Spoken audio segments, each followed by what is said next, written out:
Live from the Republican National Convention in Milwaukee, Wisconsin, to our TV and radio audiences worldwide, welcome to a special extended edition of Balance of Power.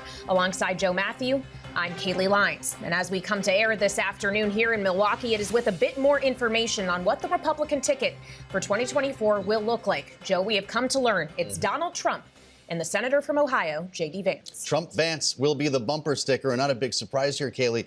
The senator from Ohio was on every short list that we talked about. We learned earlier today that Marco Rubio and Doug Burgum got phone calls telling them they were not in line. So it seemed apparent. I will say there's a bit of an anticlimactic feel right now in Milwaukee because we spent so much time talking about this, and so many people associate the element of surprise with Donald Trump. Yeah, and in many ways, this is not all too surprising, as JD Vance is, too, a populist. In some ways, he could be seen as a younger version of Donald Trump, knowing the senator is only 39 years old. Yeah. He turns 40 next month. So as we all react to the news here in Milwaukee, let's check in on what's actually happening on the floor in the Pfizer Forum here and go to Bloomberg's Tyler Kendall. Tyler, what's the atmosphere like now that we know? Yeah, hey, Kelly, I am here on the floor of the Republican National Convention where just moments ago, as you mentioned, former President Trump and now Senator JD Vance officially became the nominees for the Republican ticket. It is loud in here. It is high energy in here. But most importantly, everybody in here is talking about JD Vance as that vice presidential pick. Our Bloomberg audience might know him first as a former venture capitalist and then a member of the Senate Banking Committee. And if we look at the legislation that he pushed through that committee, kind of gives us a taste of what kind of politician he has been. He's really been campaigning on a more populist message, voters, workers' rights, compared to taking on big corporations and big banks. He led some key legislation on the Senate Banking Committee that would make it harder for big lenders to get bigger, to cut down on credit card fees, and in one interesting move, paired up with Senator Elizabeth Warren on a bill that would essentially claw back executive compensation if banks failed. So this idea of pro-worker versus pro-business is going to be something interesting that we watch on the campaign trail. Here, everybody is talking about what this will mean going forward for the ticket. And later for this week, we now know that JD Vance will be that headliner on Wednesday night, followed by former President Trump officially accepting the nomination on Thursday. All right, Bloomberg's Tyler Kendall and the crush of humanity on the floor of the convention. Tyler, thank you for bringing us inside as we join you here with special coverage on Bloomberg TV and radio. We learned about this, by the way, on a truth from Donald Trump earlier, if we still call them truths. On Truth Social, the message: after lengthy deliberation and thought and considering the tremendous talents of many others, I have decided that the person best suited to assume the position of Vice President of the United States is Senator J.D. Vance of the great state of Ohio. Of course, Donald Trump Jr. had pushed hard for this choice, Kaylee, and he was, as we mentioned, on every short list. He also went through a remarkable evolution from a blue-collar critic of Donald Trump's. He referred to him as cultural heroin, to clearly a MAGA loyalist, to the point now where Donald Trump has made this decision. And joining us here in Milwaukee to talk about this and some of the other issues and themes surrounding the RNC is the governor of Georgia, Brian Kemp. Governor, it's great to see you. Thank you for being with us today. Oh, good to be on with you. Thank you. What do you think about this evolution that a guy like J.D. Vance went on here? Are you going to find yourself telling a similar story when Donald Trump becomes the official nominee on Thursday night? Well, I think it's certainly a lot of excitement. I know looking at the screen and seeing everybody on the floor, I'm sure the Ohio delegation's very excited. But look, I think it's a good pick for President Trump. I mean, Senator Vance brings an element of youth to this race that we haven't seen, that's for sure. The guy's a United States Senator, obviously qualified to serve. Great messenger, which is, I think, very important when you think about what's going to be going on the next 4 or 5 months in this campaign. Well, as we consider this selection, though, knowing that you represent one of the key swing states we are watching in this cycle, knowing Georgia is not bright red or bright blue, what does J.D. Vance bring to undecided voters in Georgia? How is he likely to influence that opinion when he, as we've talked about, may just be seen as a younger version of Donald Trump himself? Well, I think it's not just what J.D. Vance brings to the race, but also what President Trump and other Republicans can do between now and November to make sure that, you're getting those persuadable voters. For me, and what I'm hearing every day is that Americans and Georgians can't afford another 4 years of Joe Biden. I think that is a message that JD Vance can deliver. It's certainly a message that President Trump and a lot of other Republicans, whether it be people that we're trying to help win at the state House and state Senate level to hold our majorities in the General Assembly in Georgia, are going to be talking about people. I mean, obviously, he's been very outspoken as well on the disaster at the southern border under this administration's policy. So I think there's a number of issues that will resonate with swing state voters. He referred to Donald Trump back in 2016 after the book came out as noxious, said leading the white working class into a very dark place. Was there some truth to that when you look back? Well, I haven't read the book. But, a lot of people write a lot of different things in the book. Well, he did a lot of interviews in that time as well. Yeah, no, well, I get that. I was busy doing my job and wasn't too worried about his book. But listen, I think this is all about the future. There's been a lot of tough politics, a lot of rhetoric. I mean, I've been involved in some of that as well with the former president. A lot of other people have too. A lot of other people he was considered to be vice president said, other things that may not have been that flattering. It's all water under the bridge. Yeah, but that happens in politics. You can look on the flip side of that. Kamala Harris said a lot of bad things about Joe Biden and ended up being his vice presidential pick. So, I think it's going to be incumbent on people to stay focused on the future. Okay, so if we stay focused on the future and think about the kind of policy that these two as a joint ticket are likely to push for, we know that they lean toward populism, protectionism. Even Senator JD Vance, being from Ohio, has been very outspoken, for example, when it comes to the steel industry and that it should stay in American hands, looking at that U.S. Steel Nippon takeover, something we followed very carefully at Bloomberg. But these ideas of, say, higher tariffs, as you sit here and tell us that what Georgians really care about is the money in their pocket, is raising the cost of goods for Americans by putting a blanket tariff on everything, perhaps 60% plus on goods coming out of China, a way that you can improve that feeling for people? Well, I would let them speak to their policy positions. But if you look at what Joe Biden's been doing, he's been picking winners and losers. So to me, I think what former President Trump and what people like JD Vance, look, I don't agree with everything that JD Vance has been talking about. I have different views myself. A lot of people are going to disagree on issues on the economy and on jobs and, other things that are going on.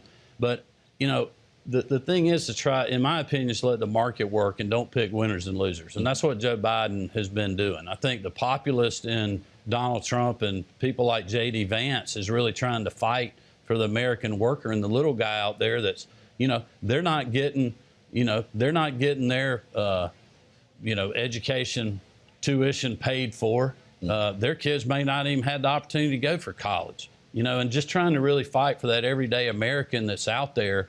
I think is really what they're focused on. And look, there's a lot of other policymakers in Washington, D.C. that may not go along with that either. So, you have to keep all these things relative. But it's like, who do you think is best going to fight for you in the White House? And to me, it's the Republican ticket, the Republican policymakers that have been pushing back and didn't create this 40-year high inflation where people's mortgage rates have gone up, their rent's gone up, their insurance gone up. They're complaining when they go to the gas station. They're complaining when they go to the grocery store. And they've seen a disaster at the southern border and a weakening in our status around the world. Well, to pick up on Kaylee's point, there's a big debate going on right now about making permanent the Trump tax cuts from 2017. On the surface, this sounds like something that might bring relief to consumers, but we have economists telling us every day that will stoke inflation even further. Would you tell Donald Trump to tap the brakes on that idea? Well, I would not try to be advising them on what they're going to do on federal tax policy, but I can tell you from the state perspective, we have to balance our budget in the state of Georgia, and we've been lowering. You don't know what that means in Washington. Yeah, I know you don't. But and you spend too much money too. So there's ways that you can offset tax cuts to not have an inflationary environment, and that's certainly what we tried to work on in Georgia by lowering the rate, not only on the personal income tax, but also on the corporate side of things. So we have a good business environment where people can get a good paying job that can outpace inflation, have good government benefits. And that's really what Republicans are fighting for. What Joe Biden and his people have been fighting for is picking winners and losers, back in the, union-based automakers versus, people like we have in Georgia that are non-union. And to me, it's just, if the policy's so good, make it the same for everybody. And if it isn't, then don't have the policy. But look, I agree. We've got to look at government spending, especially in Washington, D.C. It's a reason our debts and deficits are up. It's driving, part of the interest rate equation. And I think as the Fed continues to look at where the unemployment numbers are and the slowing of the economy, and how they deal with that, it's going to be incumbent for policymakers in D.C. to make good decisions, too. Governor, of course, we thought all of our conversations this week, for the most part, would be dominated by policy. But in some ways, the tone has very much changed given the events of this weekend and the attempted assassination on Donald Trump. Considering what we did see in your state in 2020, threats against poll workers, for example, political violence, obviously, on January 6th, as the election was attempted to be certified in Washington in early 2021, how concerned are you about political violence in your state as we get closer to November? Well, look, we're going to keep people safe in Georgia. I'm not too awful concerned about that, but my job is to make sure that we're, concerned about that. So, I don't want to give the appearance that I'm worried about something like that's going to happen, but also want people to know that we're going to be prepared for that. I will just tell you that, my thoughts and prayers go out to the, just heartbreaking loss of a true American hero that died in that crowd protecting his family, the others that are injured, and, thank God President Trump is with us today here in Milwaukee. I cannot imagine what this country would be like right now if that bullet had moved an inch or two the wrong way. But I think it is an opportunity for all of us really to just think about the words that we're saying and to make sure that, we're having our battles in a respectful way at the ballot box, not with fighting amongst one another or weapons of choice, or as what was reported, bomb making supplies in this kid's car. We need to really think through what we're saying to people. I was telling Marty and my team earlier, I go to church with a lot of people that I know don't vote for me, but they don't yell at me at church. We're just praying together. And I think that's really what the country needs to think about as we move to November. Fight hard for your position, but let's have civil discourse and settle this at the ballot box. Well, a lot of people remember the language on the perfect phone call. And a lot of people know who Brian Kemp is because of that call, along with your Secretary of State, Raffensperger. You fast forward to this political convention now, and I wonder what your thoughts are about Donald Trump. If you trust him to be the steward here going forward, if he does win re-election, would you endeavor to have a relationship with him? Well, man, we're going to work with any administration that's in Washington, D.C. And I'll tell you, we had a great working relationship with the Trump administration when they were in office. I had a great relationship with the vice president, got to know really well a lot of the cabinet secretaries. You can recreate that? Work very closely. And, I've been asked the question, Sure. Do you, how do you feel about democracy and it surviving this election? And I actually feel, very optimistic about that. I think the institutions of government are very strong. There's a lot of good people. When they put their hand on that Bible and take that oath, they mean it. And I think they'll do their job and follow the law and the Constitution, the rest of this year and through this election. And, I really feel optimistic about that. Well, so if Georgia's result comes down to a few thousand votes, as it did last time, 12,000, whatever, and the result is the same where it is not a victory for Donald Trump, do you trust him to react differently this time? Well, I would just tell you, I can't speak for how other people are going to react and other candidates, because I couldn't do that with Stacey Abrams when she never conceded to me in 2018. But Stacey Abrams wasn't convicted on racketeering charges, or indicted, rather. Well, Stacey Abrams has got a lot of legal problems right now that most people don't report on, and her groups do. Maybe not her personally, but her groups certainly do. But I will tell you that I think the institutions of government, at least in the state of Georgia, will hold in the 2020 election. I'm very confident on that. I'm very confident that we're going to have a secure, accessible, fair election in our state. Should Georgia drop the case against Donald Trump? Well, I don't know that Georgia has a case against Donald Trump. Because of what the Supreme Court said? Well, you'd have to ask Fani Willis that question. That is the, local district attorney that has brought that case, not the state of Georgia. Of course, we're not expecting it's going to go to trial before the election. Governor, thank you so much for being with us here in Wisconsin. The governor of Georgia, Brian Kemp, we appreciate your time, sir. Hope we'll have you back on Bloomberg. And we'll be right back on this special extended edition of Balance of Power on Bloomberg TV and radio live from the RNC in Milwaukee.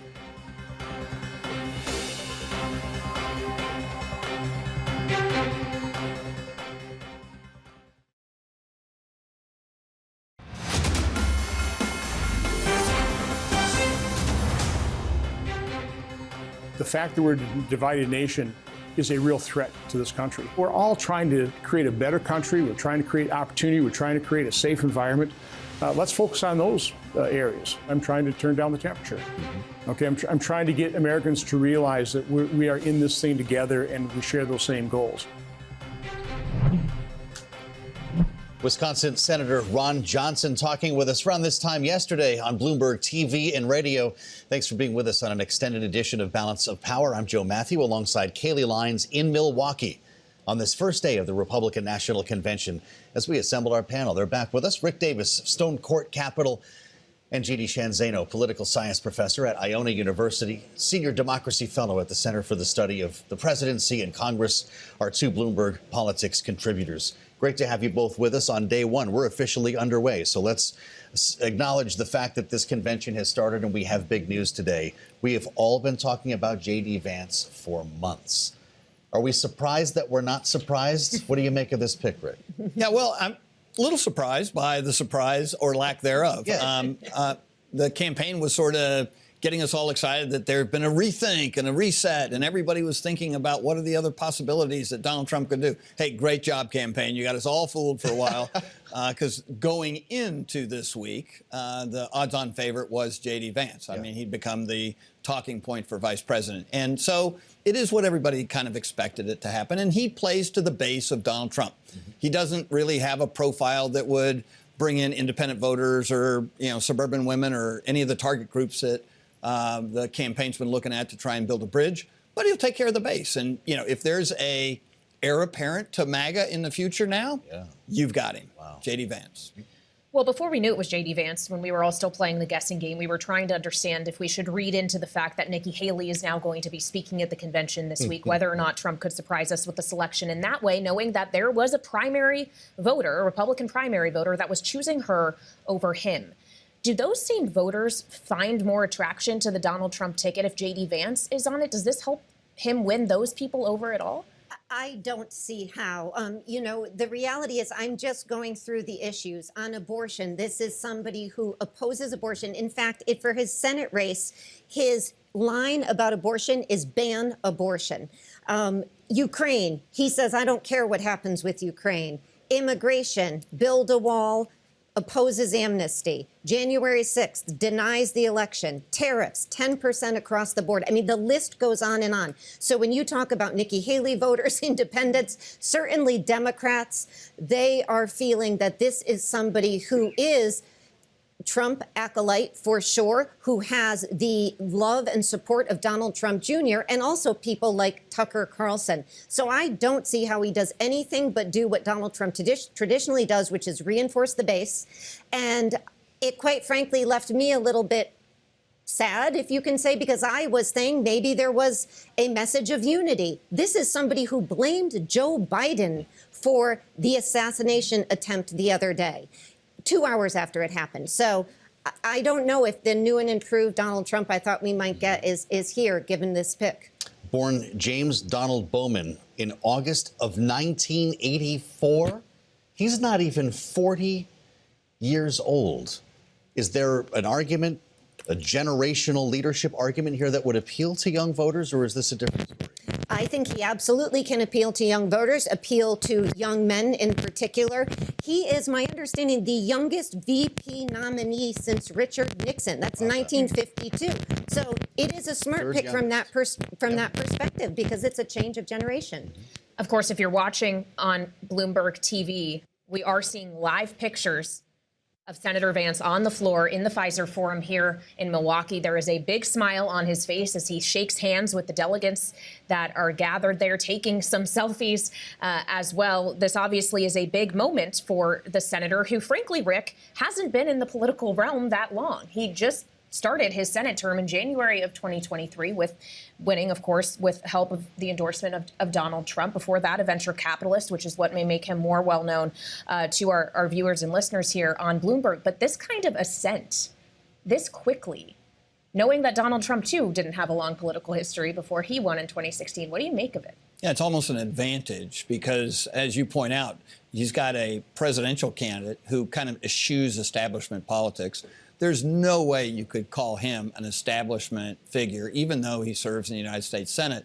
He's the youngest senator to, aspire to this level of position. And at the end of the day, his rhetoric has always been anti-establishment, except for when we first really started to notice him in 2016, when he argued about being a never-Trumper and how bad it was for our country to be nominating Donald Trump. So his road to the vice presidency is not something you'd ever recommend to somebody to try and follow in his footsteps.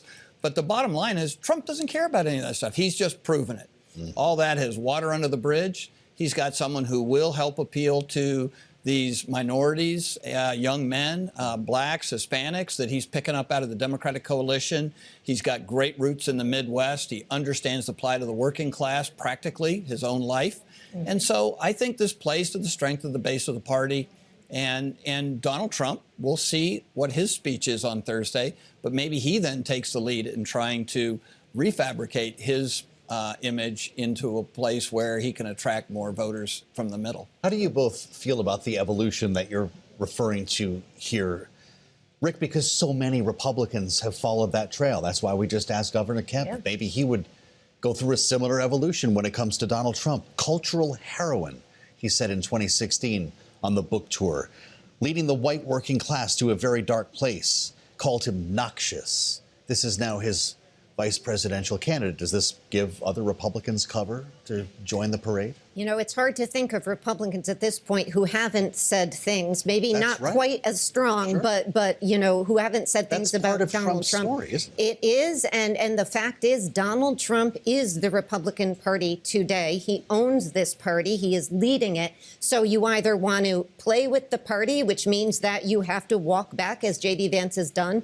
or you leave it like somebody like Liz Cheney. And you know, I would just say on JD Vance, he explains this away in a way that does appeal to some Republicans I've talked to, which is to say, I said that before he was president. After I saw him in action, I was impressed and I changed my mind. So he does explain it. But to your point, there's an awful lot of Republicans. And I think, by the way, we should also mention the election denialism that he has talked about, blaming Pence for doing what he did on January 6th. This is the kind of thing that Republicans are going to have to defend now with this pick.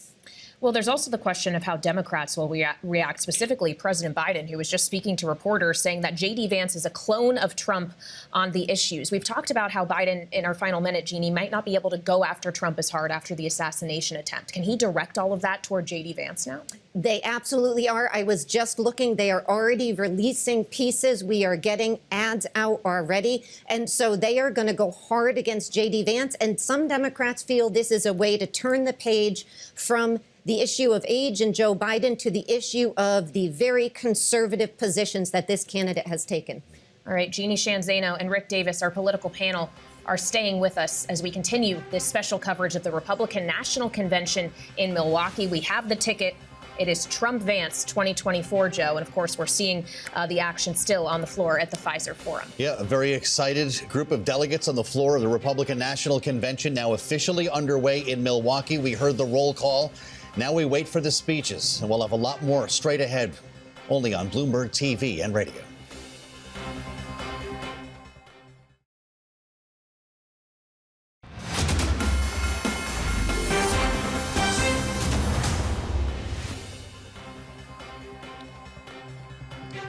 Welcome to special edition of Balance of Power live from Milwaukee at the Republican National Convention on Bloomberg TV and radio.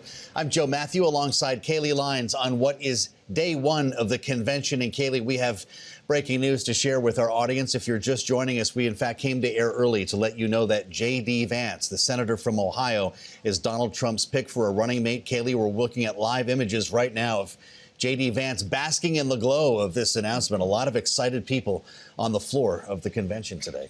Absolutely. In some ways, this selection not all too surprising, as we did understand that junior senator from Ohio was on the short list. But in this selection, Donald Trump picking someone who is significantly younger than him by nearly 4 decades, as the senator is only 39 years old, yet to turn 40 later this summer. Also someone who very much is in keeping with the former president in terms of his populist rhetoric. That's for sure. When it comes to the border, when it comes to trade, when it comes to Ukraine, Kaylee, a lot of crossover here. And we talked so much about the loyalty test. And he has been actively working on behalf of Donald Trump, raising money for him and trying to push the narrative of this campaign that seems to be on a pretty hot footing right now as this convention starts. Why don't we go there to the Profesor Forum, just a couple blocks away from where we're sitting here at Bloomberg News in Milwaukee, and Bloomberg's Tyler Kendall, who's made her way to the floor of the convention where this is all unfolding right now. Tyler, how's it going?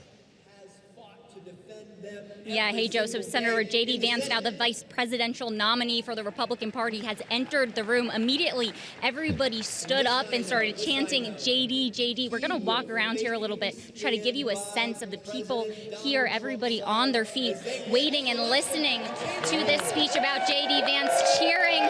There's lawmakers here, delegates here. We know from the RNC they're expecting about 50,000 people to come through here over the next 4 days of this convention. But out of everybody I've spoken to, everybody wants to talk about JD Vance as that vice presidential pick. As you guys have been talking about, he might be first known to our Bloomberg audience as a former venture capitalist and then as a member of the Senate Banking Committee, where we really saw him shepherd through legislation that had to deal with more pro-worker, pro-populist views against the big banks. Now everybody here also cheering again as they show JD Vance on the screen. But JD Vance, interestingly enough, perhaps one of his most defining characteristics has been his staunch support of former President Trump. And he often is not a stranger to us reporters, often stopping to talk to us on Capitol Hill. And I want to play a bite for you. When I asked him during that hush money trial a few months ago, here was his answer defending former President Trump that might give us some insight into why he was chosen as this vice presidential pick. There's no politician in the history of the country that people know more about than Donald Trump. I think the media's covered him obsessively for the past 7 years, so the idea that there's some new bombshell that's going to shake people's confidence or change their opinion on Donald Trump is pretty preposterous.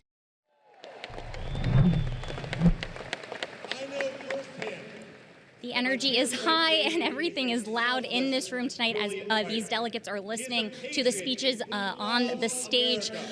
We know now officially that JD Vance will be headlining on Wednesday night for that primetime address, followed by former President Trump, where he will officially accept the nomination on Thursday. JD Vance, America First. All right, Bloomberg's Tyler Kendall on the ground, on the floor in the Profesor Forum, where they are chanting JD. Thank you so much. And now joining us around the table in the studio here in Milwaukee, Bloomberg's Gregory Cordy and Julie Fine, as we assess what this pick means for the trajectory of the campaign, now that we know it's not just Trump 2024, but Trump Vance. Welcome to both of you. Thank you for being here. Gregory, as we just consider the selection of JD Vance, knowing he was always in the mix, and we understood him to be potentially at the top of the short list as we got closer to this convention. In some ways, especially in the aftermath of the assassination attempt this past weekend on Donald Trump's life, there was a thought that maybe he wouldn't be going for an attack dog, maybe someone who preaches more a message of unity. And that isn't necessarily what Donald Trump has chosen. Yeah, JD Vance was, as you say, the odds-on favorite. The smart money was always behind him. He had a lot of important people in his corner, including the president's son, Don Trump Jr. But yeah, he comes from the more ideological wing of the party. Trump had others he could have gone with, including Doug Burgum, the governor of North Dakota, comes from the governor's wing of the party, very policy-focused. JD Vance, I think of as sort of the literary face of the Trump movement, right? He had that 2016 memoir, Hillbilly Elegy, that was this gripping personal story that really sort of laid bare a lot of the economic frustrations and the cultural malaise out in the country that a lot of people have used to explain Trump's rise to power. It's a generational shift. He's a lot younger, as you pointed out. But it also, the most disappointed people today have got to be not just Burgum and Rubio and Scott, maybe the other people who are considered, but this could be Trump's heir apparent in 2028. Trump can't run again after 4 more years.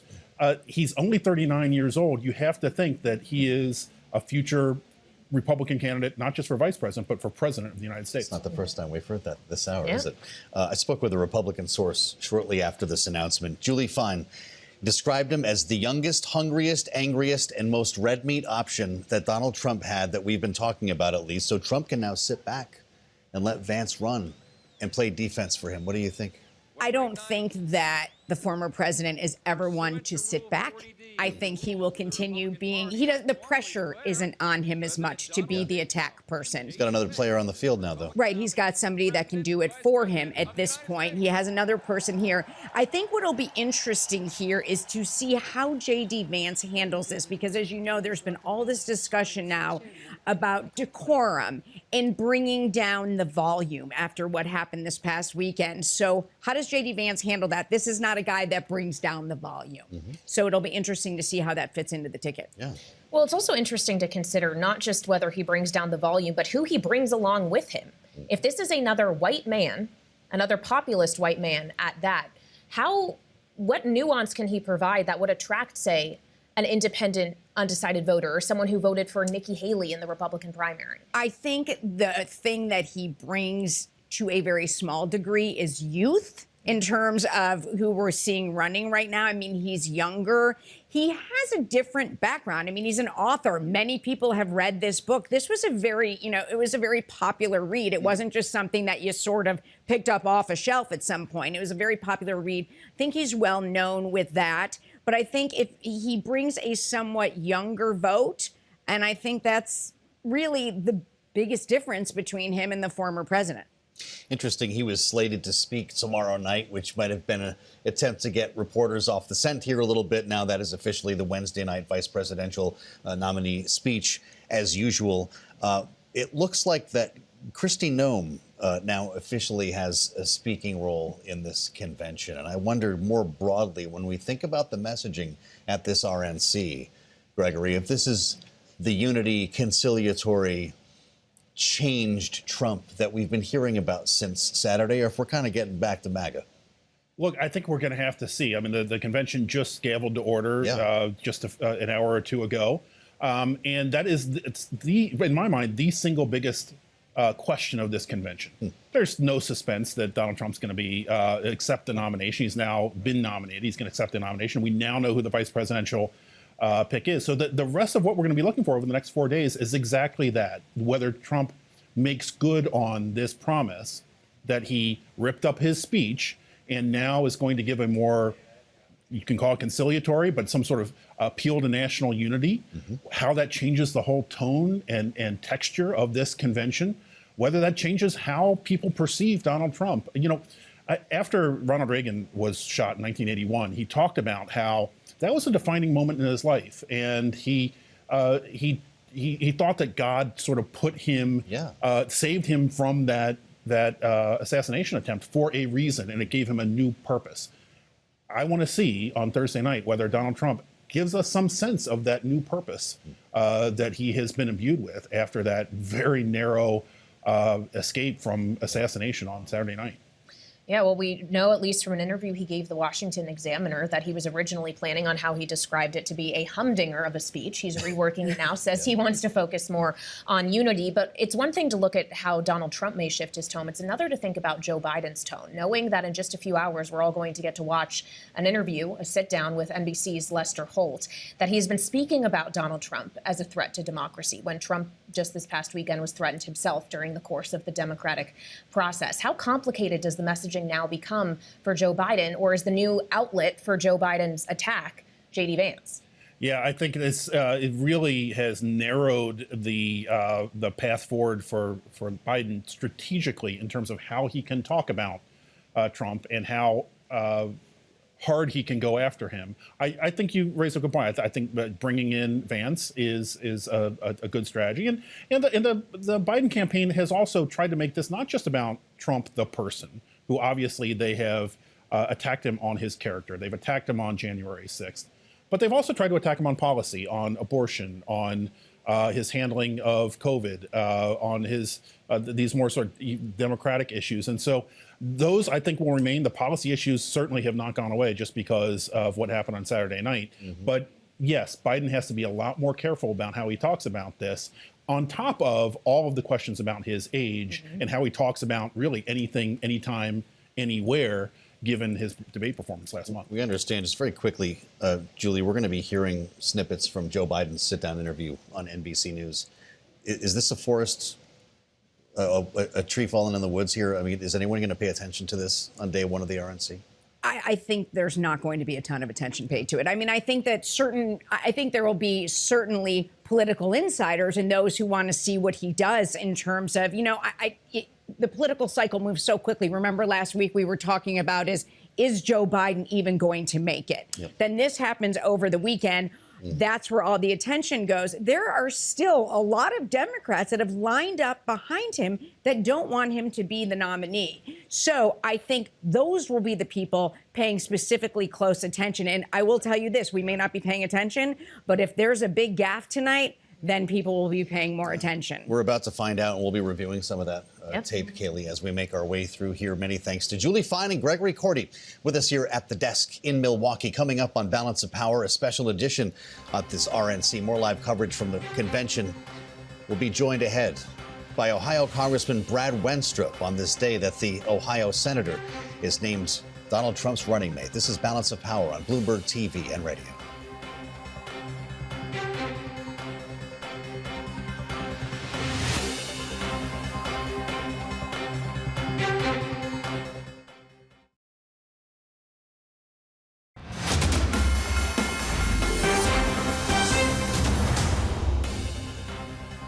This convention will come to order.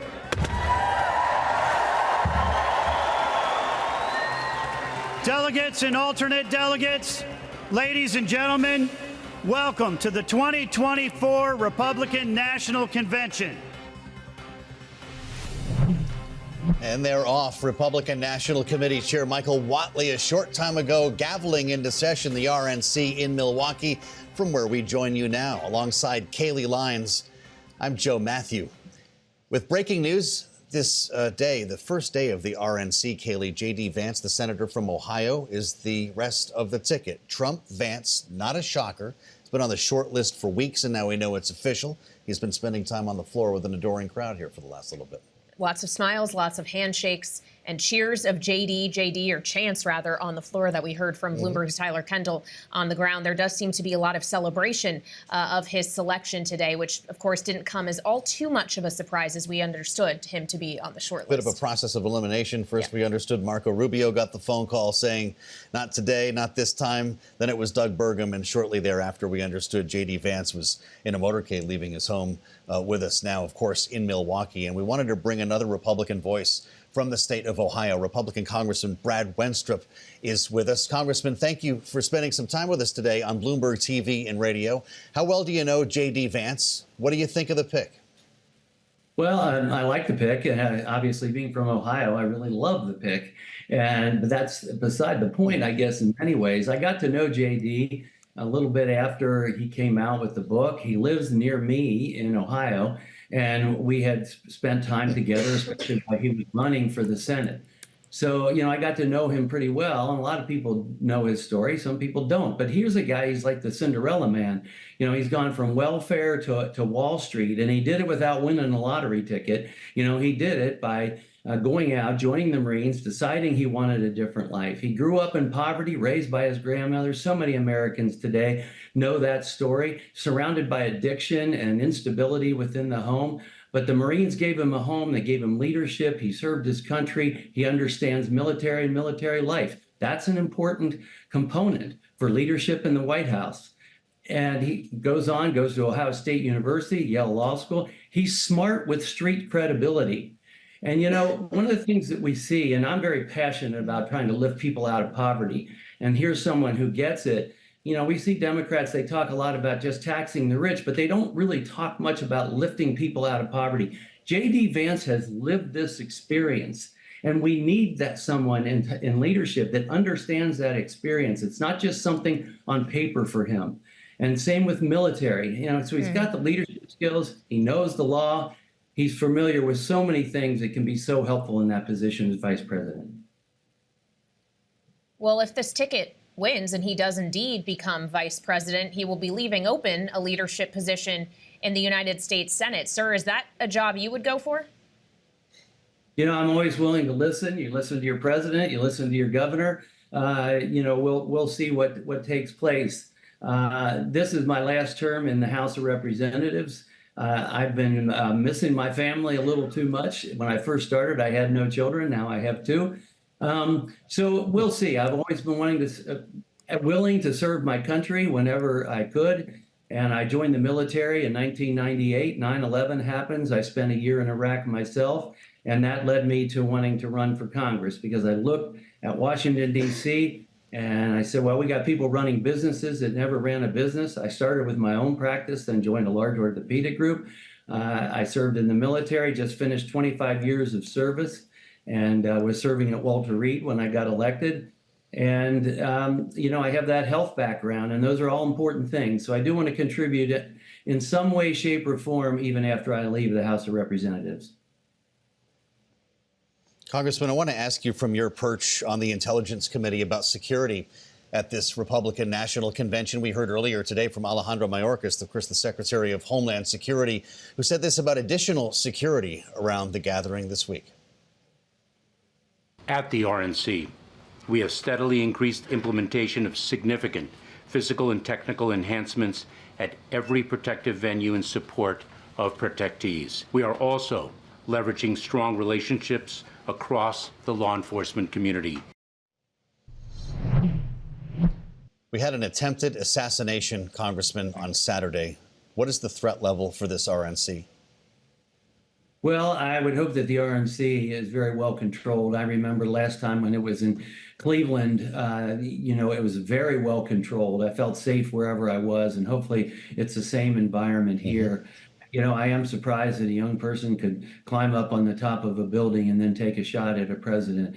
Maybe it's my military training and, of course, the things that have happened to me in Congress, such as the shooting at the baseball field. But you tend to get tuned in on where and when you should be seeking to make sure that you have the security that you need. And that's why when we practice baseball today, we have plenty of security. It's a shame it took an unfortunate incident to realize that.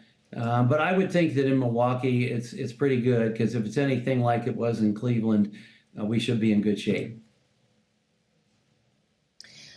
As we think about what happened this past weekend, it's also worth pointing out what Senator Vance's reaction was in the aftermath of the shooting, saying that the central premise of the Biden campaign is that President Trump is an authoritarian fascist who must be stopped at all costs. That rhetoric led directly to President Trump's attempted assassination. Now that he is a vice presidential nominee, does he need to be more careful with his language? Well, I think we all do. I mean, I think that that's something that is of concern. And I've talked about this, for some time. You know, when we saw people saying, members of Congress saying, go out there, get in their face. This is what people hear, and especially young, impressionable people. And if someone thinks they're going to be a hero because they do just that, that's a problem, because it's not heroic and it should always be condemned. And we've had the opportunity to do that. And we blame it on the individual who carries out the act, because you shouldn't be so influenced by someone's rhetoric, but that's the world that we're living in today. And it should be avoided. You know, Donald Trump was president before. Did he become a dictator then? I mean, he was no more of a dictator than any other president when it comes to, say, executive orders, et cetera. And what's the threat to democracy? Did democracy go away?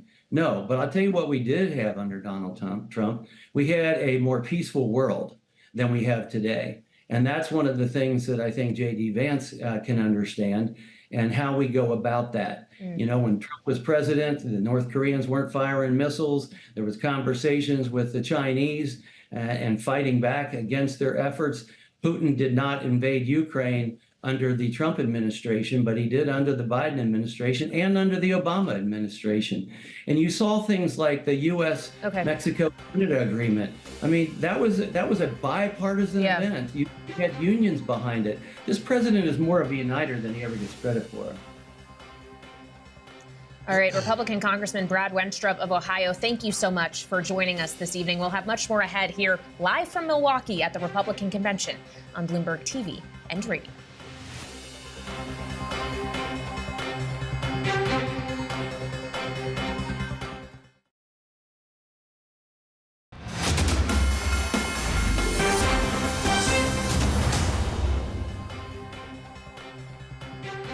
This is Balance of Power on Bloomberg TV and radio, live from the Republican National Convention in Milwaukee. As markets react to the attempted assassination of former President Donald Trump over the weekend, we wanted to get a closer look with Bloomberg's Abigail Doolittle in New York. Hey, Abigail. Hey, Kaylee. Well, we certainly did see a reaction from markets around the attempted assassination of the former president. And we see this through what's called the Trump trade. Basically, stocks or sectors or areas of the market that will do well or poorly were he to be elected based on policy decisions. But given the fact that there is DJT, or essentially his media company, we have a really easy way to see what markets think, and you can see up more than 30%, the best day since this stock started trading on the NASDAQ. This is the market's way of saying that they think President Trump, former President Trump, is more likely to get reelected than not, and having to do with the assassination attempt. And I would argue, frankly, his reaction, I mean, he was defiant, bold, fearless. Those are probably the qualities that some people think make of a leader. Relative to individual stocks, Apple up 1.7%. Lots of news on this stock, but this is one of the most highly taxed stocks in the country. So if the former president were to be elected, that could help out Apple. Humana, the insurance company, he, of course, Trump in the last term wanted to appeal the Affordable Care Act. Then we also have Steel Dynamics on tariffs, J.B. Hunt on the idea that he could be good for the economy. But the number one thing here is certainty. Investors want certainty. We see that in the VIX curve. Back in April, the VIX tell on uncertainty had been closer for October to 20 or so. Now it's coming down to 17. That is still elevated, Joe, but it tells you that investors, the markets, think that there's a higher chance that the former president, Donald Trump, will be reelected. They like certainty, so we're seeing that in lots of areas of the market. Yeah.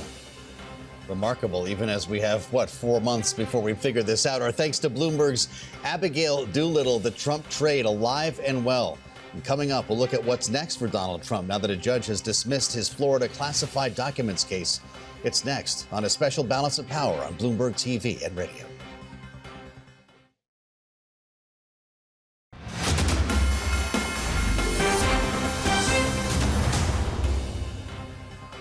This is the first time that a judge has thrown out the special counsel statute as unconstitutional when years have gone by with judges repeatedly acknowledging that it is constitutional.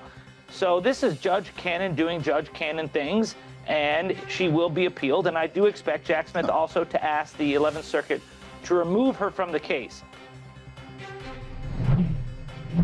That was Dave Ehrenberg, the Palm Beach County State Attorney, speaking with us after Judge Aileen Cannon dismissed former President Trump's classified documents case in Florida earlier today. And as Dave predicted, we do now have an appeal from Special Counsel Jack Smith, who has appealed the order in this case. So to discuss what the fate of that appeal may be and what happens next, let's bring in Elizabeth Wydra. She is president of the Constitutional Accountability Center and is joining us now here on Bloomberg TV and radio as we broadcast live from Milwaukee, Wisconsin, the scene of the Republican National Convention. Maybe some added drama today, Elizabeth, with this news from Judge Cannon.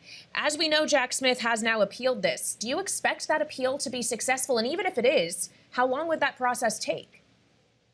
Yes, it certainly was a remarkable, unprecedented decision. As you noted, just recently, there were courts in D.C. and Virginia and an appellate court that upheld the appointment of a special counsel. And so this is really an outlier decision. I think now with the appeal in the 11th Circuit, Jack Smith, there has been delay in this case, but it has not come from Jack Smith. He has moved very swiftly, and so I'm not surprised to see him move swiftly here.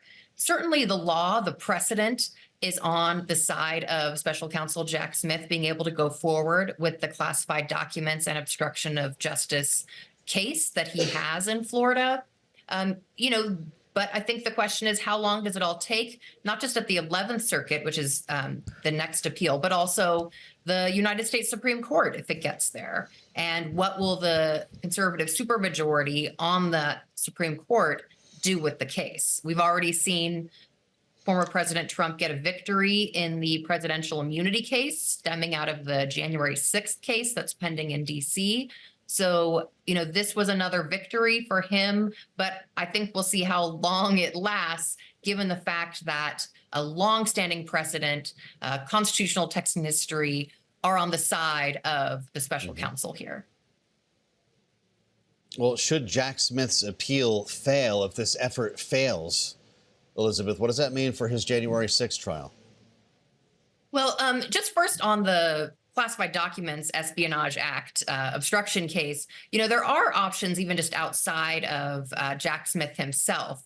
The ruling from Judge Cannon didn't have anything to do with the merits of the case. I think it's important to note that. So the charges, my understanding is they could be refiled by the U.S. attorney in Florida. Perhaps they could even be filed in another jurisdiction where they could tie that jurisdiction to some mishandling of classified defense information under the Espionage Act or the obstruction. So there are still options for that particular case itself. With respect to the January 6th case, where the special counsel is obviously pursuing that in D.C., in that jurisdiction, the appellate court has said that the special counsel appointment process that has been used by Democratic and Republican presidents alike for decades, they've said that's constitutional. So I don't think that Judge Cannon's ruling would affect the proceedings with respect to this appointments clause issue in D.C.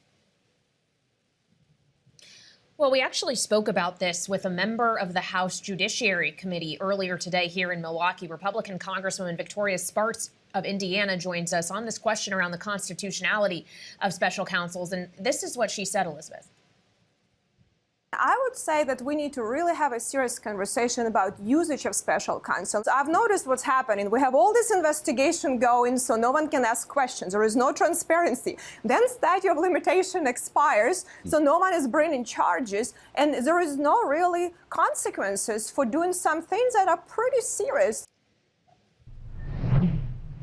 Elizabeth, is there a danger here that a genie potentially gets let out that can't actually be put back in the bottle in terms of how the Department of Justice may be able to conduct itself with these appointments going forward? Well, the idea behind special counsels is to have more accountability to the rule of law and not less. And I think there's a little bit of an irony here that, former President Trump has been saying repeatedly to anyone who will listen that this is a witch hunt being orchestrated by President Biden and Democrats. And then we have, on the other hand, Attorney General Merrick Garland and other members of the Department of Justice assuring their independence. And then we have Judge Cannon saying this morning that the problem is that Jack Smith is too independent, that he should be more accountable to the president, who she says should be appointing him, and the democratically led Senate, which should confirm him, she says, under her understanding of the Constitution.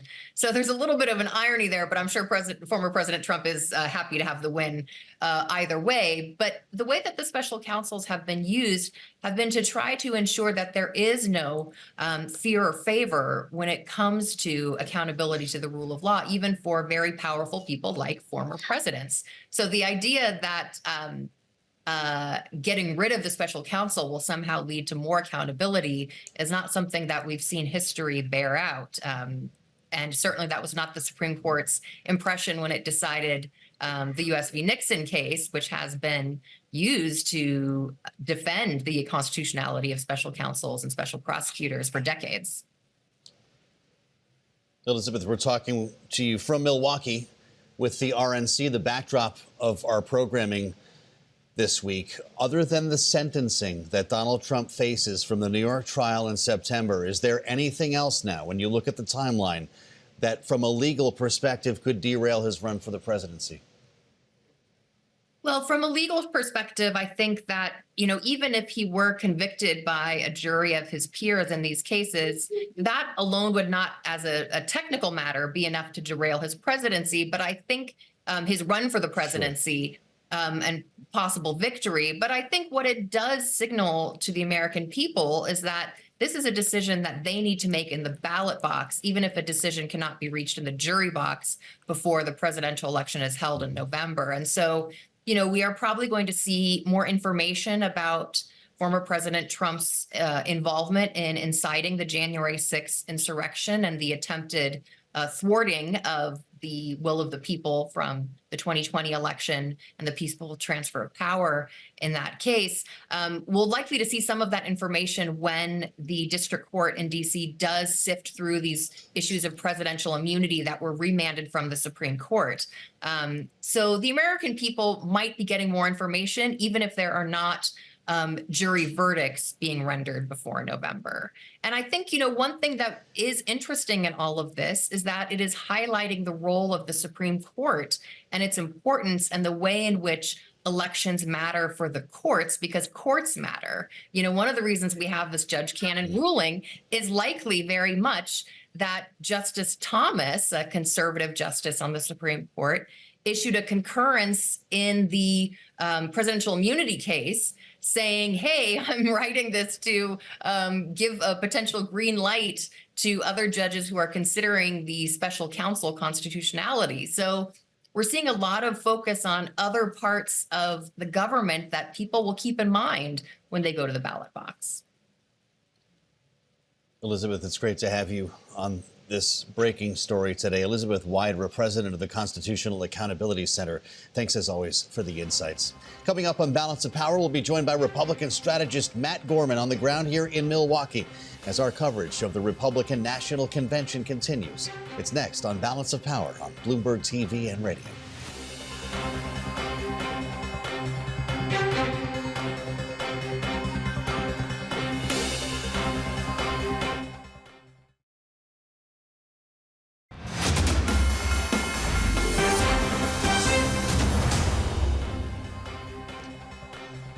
This is a special Balance of Power. We're live from Milwaukee at the Republican National Convention on Bloomberg TV and radio. I'm Joe Matthew alongside Kaylee Lyons, where this day one has brought news. We have a ticket, Kaylee. Trump, Vance, maybe not a big shocker if you're just joining us because we've been talking about this shortlist for so long. Indeed, Donald Trump did what we actually thought he might do this time, tapping the senator from Ohio. Yeah, indeed. A 39-year-old, a fellow populist, if you will, someone who, of course, has only been active in politics for a few years, beginning with his Senate run in which Trump endorsed him in 2022. He took that seat in January of last year and now vaulted to almost the very top. Of course, they have an election to win, but he is at least joining Donald Trump on the ticket. That's right. We showed some images from the floor of the convention. Bloomberg's Tyler Kendall was there as JD Vance made his way into the hall to thunderous applause. And one person who also was there joins us at the table, Matt Gorman, Republican strategist and executive vice president at Targeted Victory. It's great to see you. Good to see you in Milwaukee. Guys. Absolutely. So this is an interesting pick in that it's not a huge surprise. No. But as we try to figure out what this means for the ticket, JD Vance said that if he had been Mike Pence in 2021, he would not have certified the election. He said that just in February. For a lot of Americans, that's a disqualifier. How does he answer them? I mean, I think he'll have the same answer he gave then. I think he is someone more, like, taking a step back. He is someone who's not afraid to kind of answer those questions. He's a tremendous communicator. And he's someone who I think is willing to go on, a wide array of media, both conservative and mainstream, and can make the case. And I think when you're looking at one of the X factors and one of the reasons Trump chose him, I think that was a huge reason why. My question, though, is how does it translate into actual votes? This is another white man. Yes, he's younger, so perhaps has the youth element. But what's the demographic that JD Vance is supposed to attract that Donald Trump doesn't already have as part of his base? I think it solidifies the Rust Belt, right? I think there's a calculation made by this pick that they feel strong about where they are in Nevada and Arizona, in the Sun Belt. And so that's why they didn't go, say, a Rubio or, say, a Tim Scott. They need some help in the Rust Belt. And hopefully, in their mind, solidify those 2 to 3 point leads, make them 4 to 6 point leads. And I think that is the calculation from folks in the campaign about that. Let's put a finer point on that because that's trouble for Joe Biden, what you just said. What does this mean for UAW workers in Pennsylvania and in Michigan and maybe even this place called Wisconsin?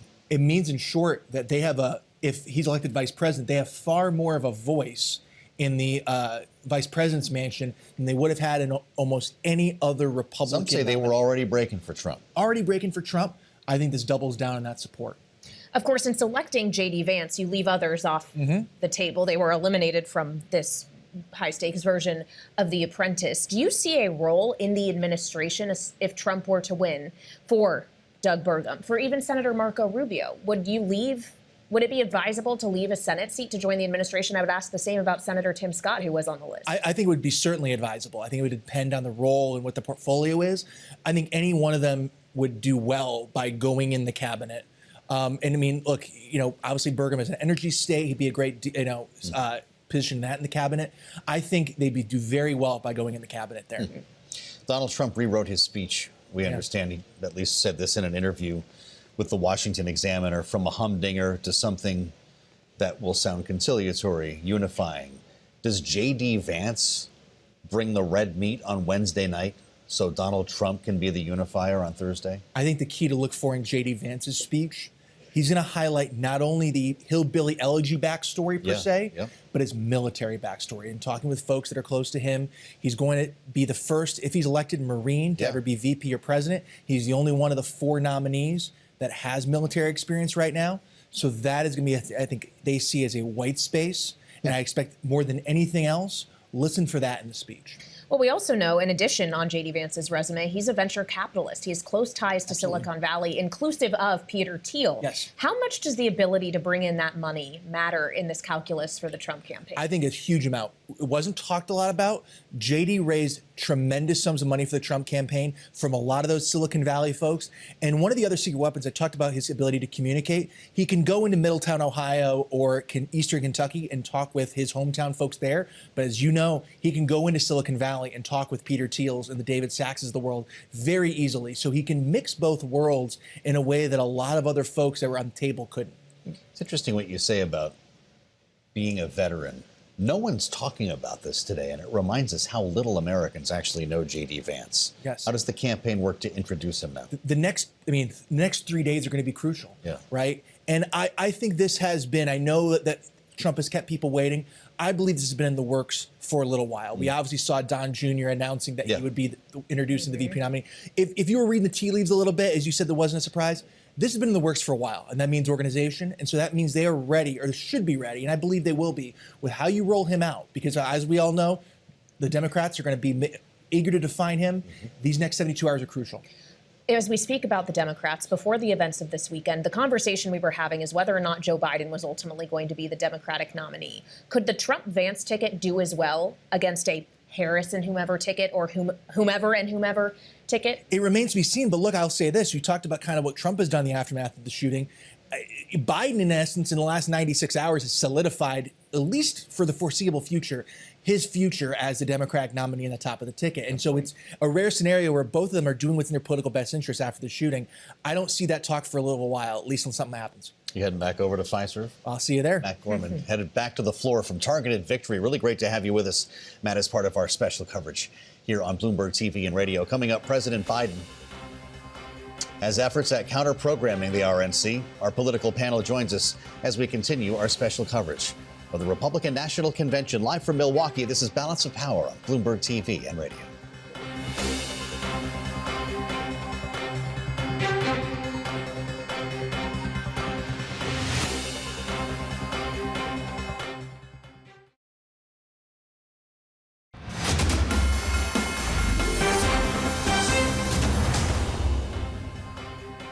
We must not go down this road in America. There's no place in America for this kind of violence ever. We cannot normalize this. Right now, the most important thing we can do is unite against this type of political violence and reject it. That's what the president is going to focus on. That was Karine Jean-Pierre, White House press secretary, earlier today condemning the attempt on the life of former President Trump over the weekend. As the RNC gets underway here in Milwaukee today, President Biden set to counter-program it a bit with an interview that will air on NBC later this evening. Joining us now, our political panel, Rick Davis, Stonecourt Capital partner, and Jeanne Zaino, political science professor at Iona University and senior democracy fellow at the Center for the Study of the Presidency and Congress. So obviously, just in the last 3 days, Jeanne, so much has changed. Not only was there the shooting in which Donald Trump was injured, an attempt on his life, now he has a vice presidential pick. How does the Biden campaign need to change with that? You know, I think the president is going to continue his message about unity, looking at the Secret Service, having that, what happened in Pennsylvania investigated.